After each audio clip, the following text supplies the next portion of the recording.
What happened to the Unnamed Investigation Agency, a prevalent organisation during Chapter 1, to Ostalupa?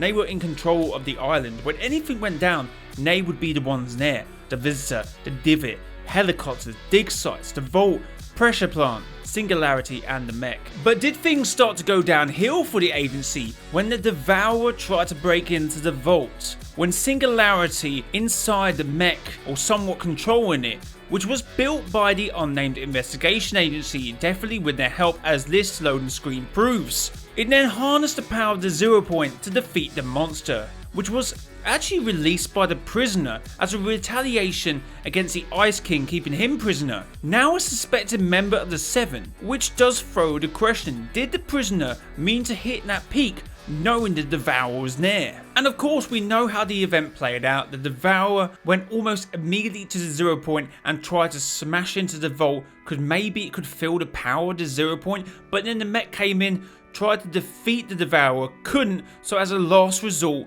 grabbed the 0 point, harnessed the power of the 0 point and defeated the monster. So if we are to believe that the prisoner is part of the Seven and the prisoner's intention was to release the Devourer, that was also the intention of the Seven. And we also have to presume that the intention of the Seven was to break open the Vault and expose the 0 point. But it didn't matter, guys, because Singularity ended up breaking into the Vault anyway to grab the 0 point and harness its energy. So I reckon that it didn't matter who you supported, the outcome would have been the same. So this was the Seven's way at forcing the hand of the Imagined Order and the Unnamed Investigation Agency.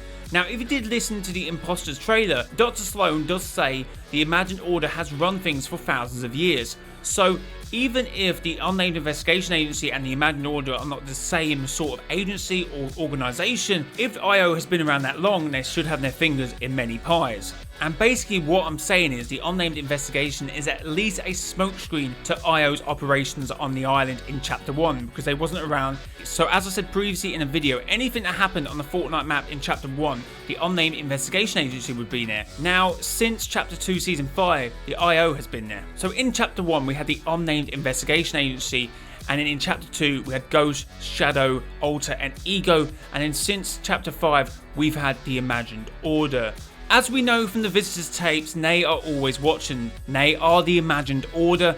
So in Chapter 1, the Imagined Order was always watching, and they were watching the Unnamed Investigation Agency. So the Unnamed Investigation Agency were doing the IO's dirty work because they wanted to keep a secret organisation. A order in any sort of film or TV show always is a secret until it's not anymore, and this is what the Imagined Order were. But after the Unnamed Investigation Agency unearthed the Vault and then used the Vault after Singularity stepped out of it to power Neo Tilt and the Mega Mall, and then the Unnamed Investigation Agency helped Singularity to build that mech, and then the fight between the Devourer and the robot, the Imagined Order thought, okay, they're being a little bit loud, we need them off the island because they're exposing us. And that's why the Unnamed Investigation Agency are no more, because the Imagined Order couldn't use them as a smokescreen anymore because they basically ended up exposing the 0 point and started this whole sort of storyline in exposing the Imagined Order, or them having to expose themselves because of these events. Because it was all quiet up until that point, really. There was a few sort of moments where things started to get heated. The rocket event, the butterfly event, but they sort of kept it almost on the wraps until that point, and then it all sort of unraveled for the Imagined Order. It probably wasn't the only issue that the Imagined Order had to, sort of out themselves and sort of take control of the situation. Of course, after Midas infiltrated both Shadow and Ghost, and then the whole device event, they probably thought we should really probably get involved and announce ourselves on the island. So my conclusion is that the Fortnite government or the Unnamed Investigation Agency were a little bit too loud and sort of got involved a bit too much. Obviously with Singularity building the mech attacking the monster, exposing the 0 point, and then Singularity harnessing the energy, and then Imagined Order went, nah, this is too much. And of course in Season X you didn't see them after that event. Their cars were still there, but they pretty much evacuate the island, similar to how the Imagined Order did in Chapter 2 Season 6, when Dr. Slone told Jonesy to evacuate the island, get off the island and save yourselves, and Jonesy went on to get the Foundation. So guys, if you did enjoy this video, please leave a like and subscribe to the YouTube channel. We're so close to 2K, so I would appreciate all the support. And if you want to support me even more, you can use my support creator code in the Fortnite item shop, and that's mrjayowhyii in the Fortnite item shop. #ad Hashtag epic partner. Until next time, it's been your boy, mrjayowhyii. Until next time, bye bye.